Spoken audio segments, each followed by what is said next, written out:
Si- Ahora. Silencio, cámara, acción. Hola, ¿cómo están? Me presento, mi nombre es Camila Bejarano Petersen. Hoy nos vamos a meter en cierto campo de problemas que introduce el texto Universos del Diálogo. Ese texto es un texto de mi autoría en el que justamente lo que intenté fue reconocer y sistematizar las principales posiciones existentes en el campo de la enseñanza del guión cuando se plantea la problemática de enseñar a escribir guiones a partir de obras previas. Probando, probando. Probando, probando. Sí, lo que inicialmente percibía es que no había posiciones unificadas, que había matices, que había distintas maneras de pensar esa relación, de ponderar, de valorar esa relación. De tal manera que de ese desarrollo surgieron dos posiciones. Y esas posiciones las vamos a organizar en dos grandes definiciones. Una es la que tiene que ver con las teorías adaptativas y otra la que tiene que ver con las teorías transpositivas. Ustedes van a ver que a lo largo de esta clase, en general voy a intentar evitar la palabra adaptación para ir desplazándonos a la perspectiva transpositiva, pero que eso no es tan fácil porque en el campo profesional la noción que ha ganado, que es la más conocida e incluso la más legitimada en términos de perspectivas y de metodologías, es la perspectiva adaptativa. Entonces uno a veces dice adaptación porque no porque sea la posición que vamos a tomar de aquí en adelante, sino porque es la manera más simple, más económica de definirlo. Y esa economía también es digamos, un rasgo que da cuenta de cierta dificultad con la que vamos a tener que trabajar, que es el intento de desnaturalizar los valores, los supuestos que están involucrados en ese uso coloquial, natural, también profesional, ¿no? Probando, probando. Esto no anda, ¿eh?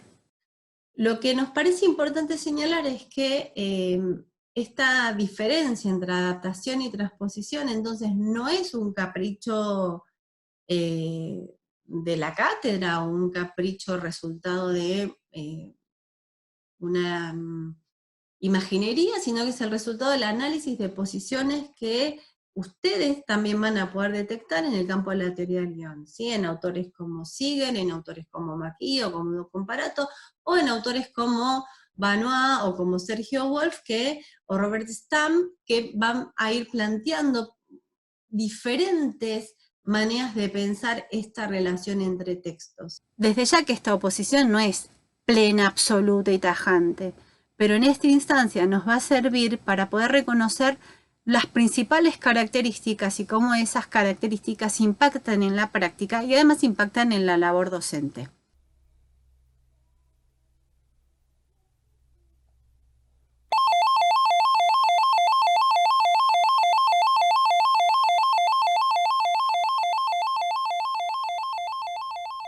Todos sabemos que de pronto en los festivales hay un premio que es para el guión adaptado y un premio para el guión original, ¿no? ¿En qué radica esa condición de adaptado original? Es la zona en la que vamos a intentar pensar y pensar los matices, ¿sí? En principio, podemos decir es que cuando hablamos de una obra adaptada, en este sentido general, estamos hablando de esa situación en la que un guionista o una guionista toma una obra preexistente, una obra que tiene una vida social, una vida cultural y una vida económica, ¿no? Derechos de autor, por ejemplo, que nos precede, y que precede al guión y que va a preceder al film que después, o la obra audiovisual que surja de ese guión. Esta vida y esta autonomía para nosotros es un problema. ¿Es un problema en qué sentido? En el sentido de que da cuenta de una complejidad con la que vamos a tener que trabajar, lidiar, negociar y establecer un tipo de relación. Esta vida y esta autonomía para nosotros es un problema. ¿Es un problema en qué sentido? En el sentido de que da cuenta de una complejidad con la que vamos a tener que trabajar, lidiar, negociar y establecer una diferencia entre adaptación y transposición. Determinan maneras de pensar lo artístico, maneras de pensar la escritura, maneras de pensar el rol del guionista con respecto, por ejemplo, a la literatura, y en nuestro caso, además, maneras de pensar el rol del docente en su labor de acompañar, de guiar, de favorecer el desarrollo de proyectos transpositivos. No anda. Pará. Bueno, entonces,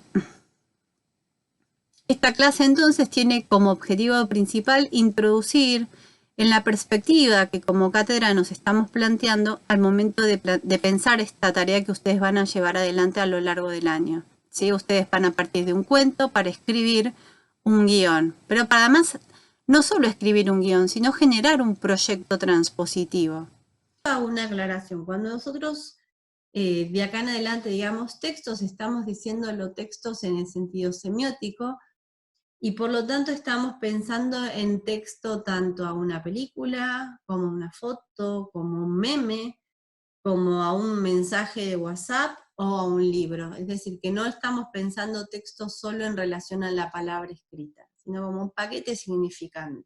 No me voy a meter demasiado en esto para no complicarles, pero sí es importante aclarar esa concepción de textos. ¿Y por qué decimos entonces que la práctica de la adaptación o la práctica de la transposición lo que pone en juego es una relación entre textos?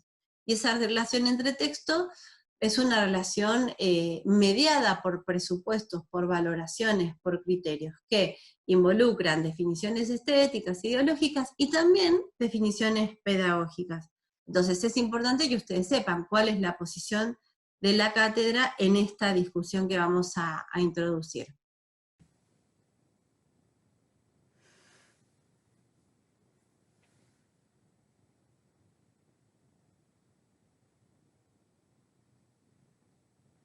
Perdón, estaban ahí. Bueno, empezamos.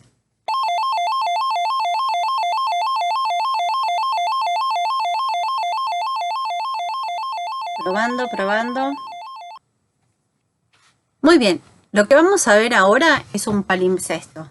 ¿Qué es un palimpsesto? Es un texto antiguo sobre el que se ha vuelto a escribir un texto posteriormente. Ahora, lo particular del palimpsesto es que quedan rastros del texto anterior, de la vieja escritura. Esta clase va a ser una clase grabada sobre una clase del año pasado, cuando a principios de marzo nos enterábamos de un nuevo estado de cosas que en principio iba a ser por un poquito tiempo, de una pandemia y de la necesidad de quedarnos en casa para protegernos. Iniciamos la virtualidad. Ustedes van a ver que en el video, fue un video que empecé a grabar, estuve preparando todo un día y finalmente después de la planificación empecé a grabarlo a las 10 de la noche y terminé a las 5 de la mañana. Y ese paso del tiempo se ve, deja sus vestigios. Probando.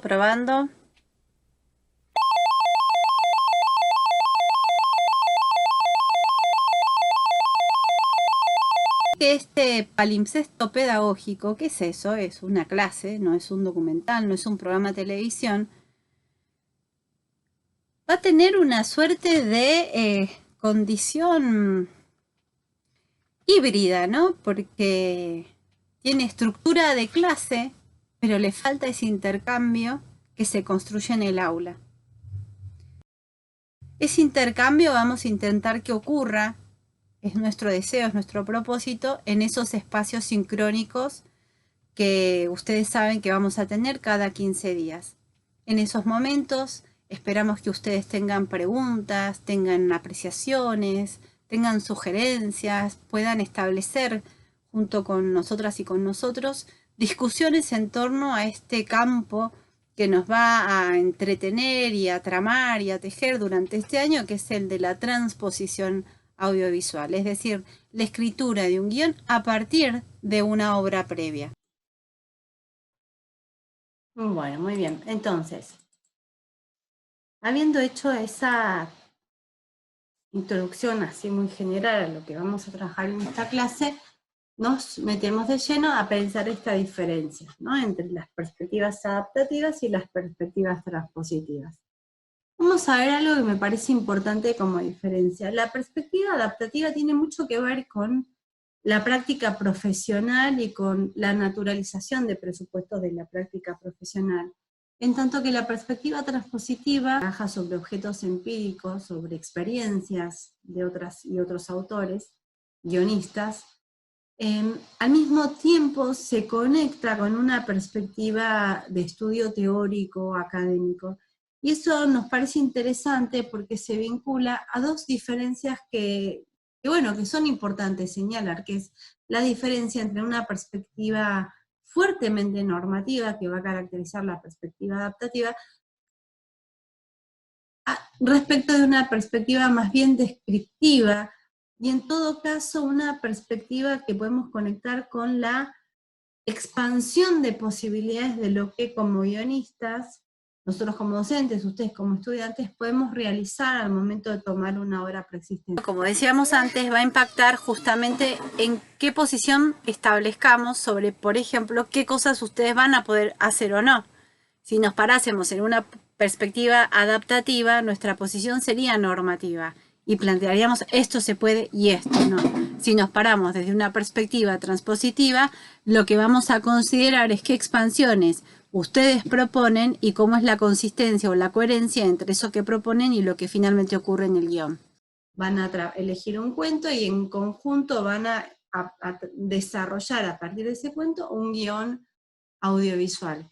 Ahora, fíjense que estas dos posiciones, decíamos, involucran diferentes posicionamientos estéticos, diferentes posicionamientos ideológicos, y cuando hablamos de lo ideológico podemos hablar de lo político, desde luego, pero también lo estamos pensando de manera más amplia, que involucra una posición frente a los fenómenos. Entonces, cuando nosotros decimos que la perspectiva adaptativa conlleva una posición fuertemente normativa, valorativa, de jerarquización, estamos hablando de ideologías. Entonces estamos diciendo que, por ejemplo, desde la perspectiva adaptativa, se nos va a decir que hay obras mejor adaptadas que otras, o hay obras que traicionan una esencia, un espíritu, que hay cuentos inadaptados, es decir, hay cuentos que serían inadaptables al audiovisual, y cuando dicen inadaptados es casi como inadaptado social, ¿no? Como que con esos no se puede, ¿no? Después vamos a ir viendo cuáles son los que se supone que no se puede, pero cuando dicen que no se pueden, ocurre algo muy raro, que es que ya hay casos, ¿no? De no se puede adaptar Las babas del diablo, de Cortázar, y existen diálogos con esa obra. Y es allí donde tenemos esta diferencia entre la perspectiva normativa y una perspectiva descriptiva, que tiene más que ver con ofrecer potencialmente opciones para la escritura de proyectos transpositivos de características estéticas diferentes, que es lo que a nosotros nos interesa en términos de la propuesta pedagógica y también de una propuesta política que tiene que ver con la diversidad. Entonces decimos que tiene efectos prácticos, teóricos, y que además se vinculan a perspectivas didácticas diferentes. Nosotros dijimos que partimos de autores de libros de guión que enseñan a escribir guiones a guionistas que parten de obras previas, ¿no? Entonces hablamos, por un lado vamos a tomar la propuesta de Linda Seeger, que tiene un libro, ustedes no lo van a ver invertido, es El arte de la adaptación, es el libro de Linda Seeger, que es El arte de la adaptación, cómo convertir hechos y ficciones en películas, ¿sí? Entonces vamos a tomar como representante de la posición adaptativa a Linda Seeger, y como representante de la posición transpositiva a François Banois, del libro Guiones, modelos de guión, en particular el apartado que tiene, que es sobre adaptación. Estas posiciones, igual decíamos que las podemos detectar en distintos autores. Adaptativa podemos ubicar a Dos Comparato, McKean, como representantes también de esa perspectiva y de esa posición. Y de la perspectiva transpositiva también podemos hablar de Sergio Wolf, este autor argentino, podemos hablar de Robert Stam, este autor norteamericano, es decir que son posiciones que advertimos en distintos autores, incluso en autores que no trabajan en particular un desarrollo sistemático de esta cuestión de escribir un guión a partir de una obra previa. Lo importante entonces de esta clase es que ustedes puedan entender cuáles son esas dos posiciones, qué autores representan a cada una de esas perspectivas, qué instrumentos ofrecen entonces para la tarea y de qué manera piensan esa tarea, ¿no? De qué manera explican, legitiman, argumentan la necesidad de hacer cambios o el vínculo entre la obra cinematográfica y la obra literaria previa. Entonces, vamos a pensar, tomando, ¿no?, a Linda Seeger y a François Benoist como representantes cada una de estas posiciones, vamos a partir de un lugar que es un poco paradójico e interesante, ¿no?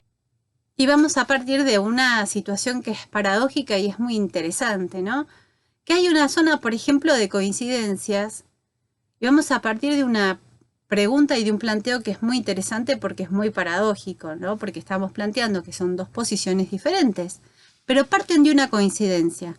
Tanto las perspectivas adaptativas como las transpositivas sostienen que cuando el guionista o la guionista parten de una obra literaria, los cambios son necesarios. ¿Qué es esto que vamos a ver? Bueno, yo les dije que podía tener interrupciones de gatos. Bueno, acá tienen, acá está. Vamos a, denme un segundo. Ahí volví. Bueno, perfecto. Entonces, tenemos estas dos posiciones. Tenemos a Linda Seeger y tenemos a François Benoist, representantes de la perspectiva adaptativa y transpositiva. ¿Qué es lo interesante? Es que si nosotros los leemos a estos autores, vamos a advertir que coinciden en señalar que cuando un guionista parte de una obra previa literaria, debe realizar cambios, debe tomar decisiones que involucran cambios.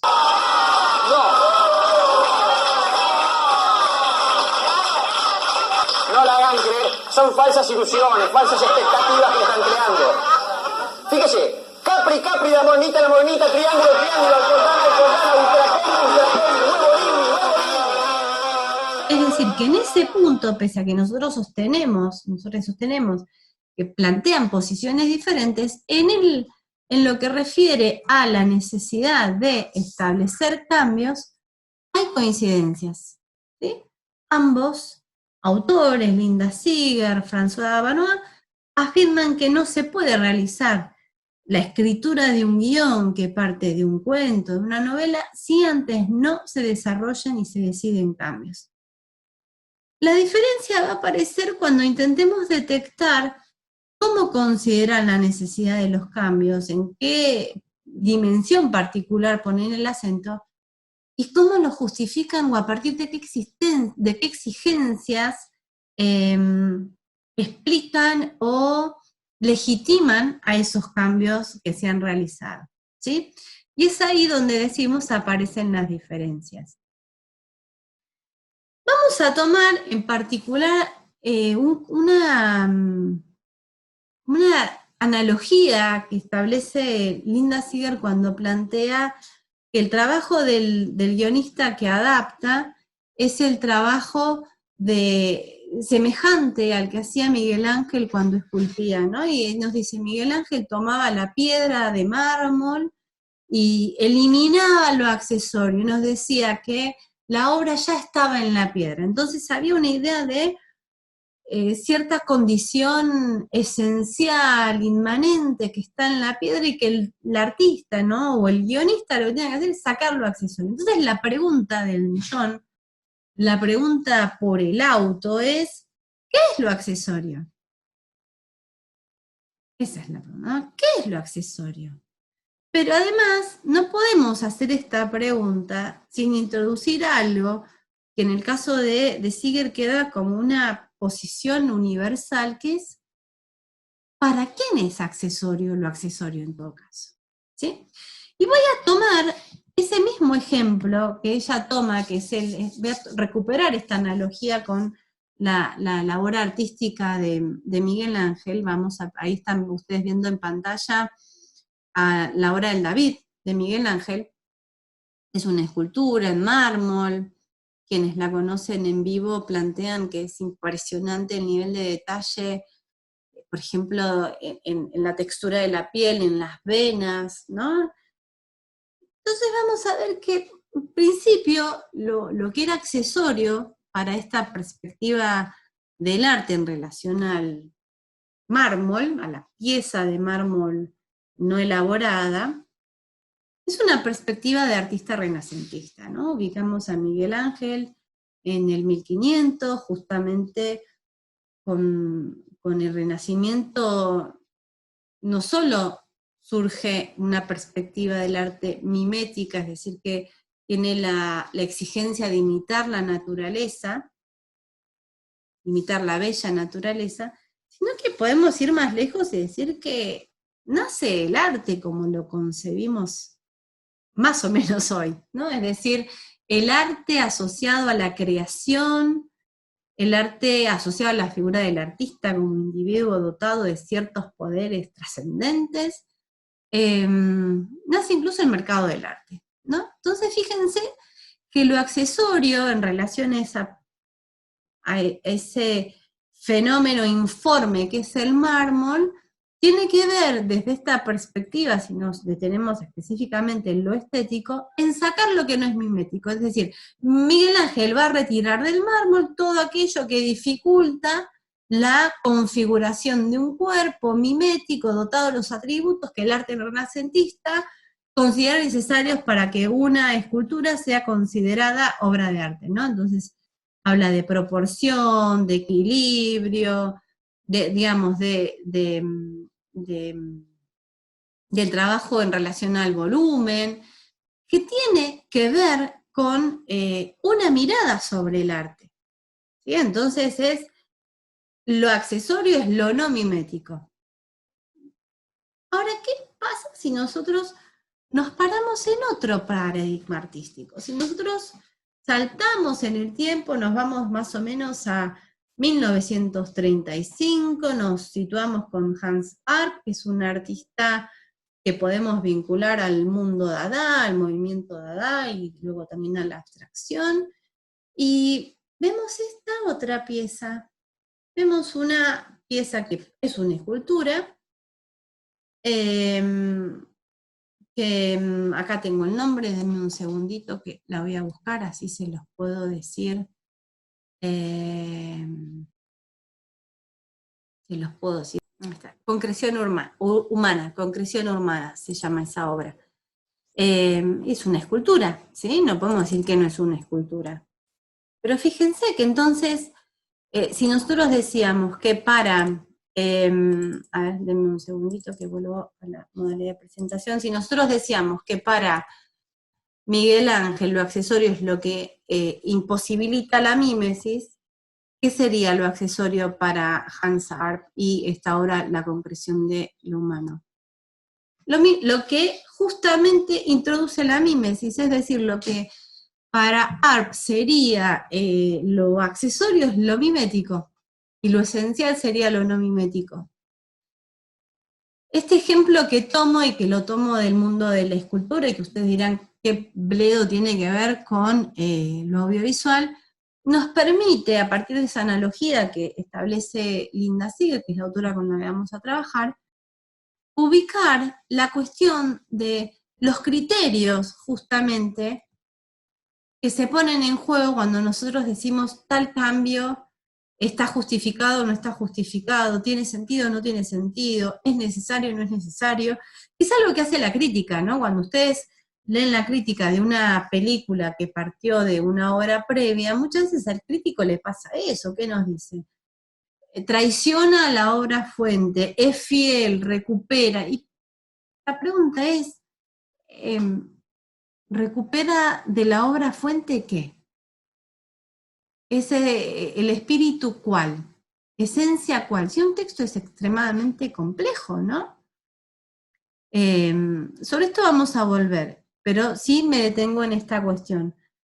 Cuando nosotros mismos, como críticos que somos, leemos una novela y vemos la película, lo que estamos intentando evaluar es como establecimos una comparación con la lectura que nosotros hicimos, o nosotras hicimos, pero si de pronto esa misma novela o ese mismo cuento lo leyó otra persona, vamos a advertir que tuvimos lecturas distintas. Entonces, ¿cuál es la más esencial? ¿La que tuvo otra persona o la que tuve yo? ¿No? Entonces, justamente lo que la perspectiva transpositiva pone en juego es que no hay un accesorio y un esencial, porque lo que hay son criterios, y que esos criterios que se establecen para pensar y definir los cambios y las elecciones que surgen de esos cambios. Yo tengo que hacer cambios. Entonces tengo que elegir, tengo que decidir, bueno, ¿qué guía esas decisiones? Bueno, criterios, y esos criterios no son atemporales, no son universales, no son inmanentes, no dependen de la obra, y no son neutrales. Tienen efectos estéticos, tienen efectos ideológicos, y como decíamos, tienen efectos pedagógicos.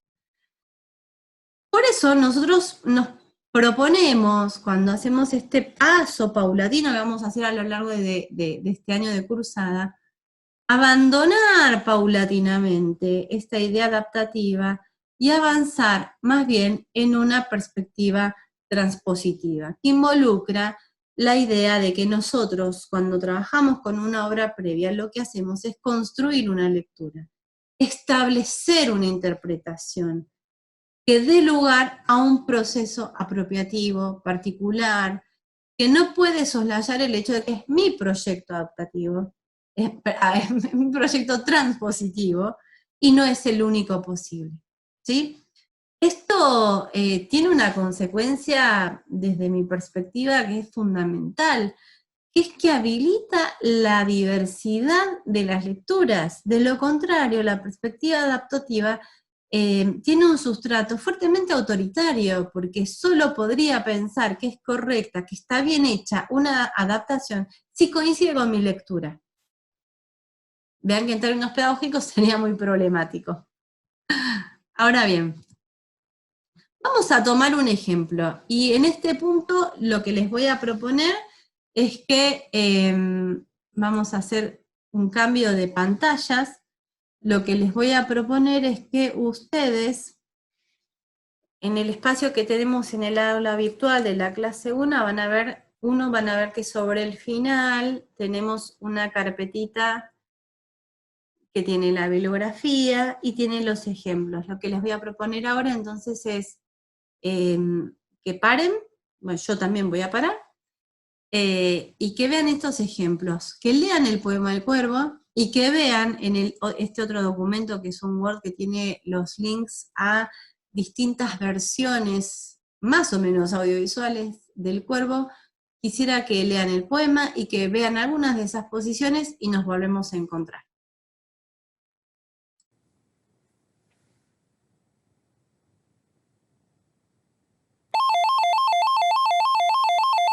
Ah, perdón. Esto no anda, ¿eh?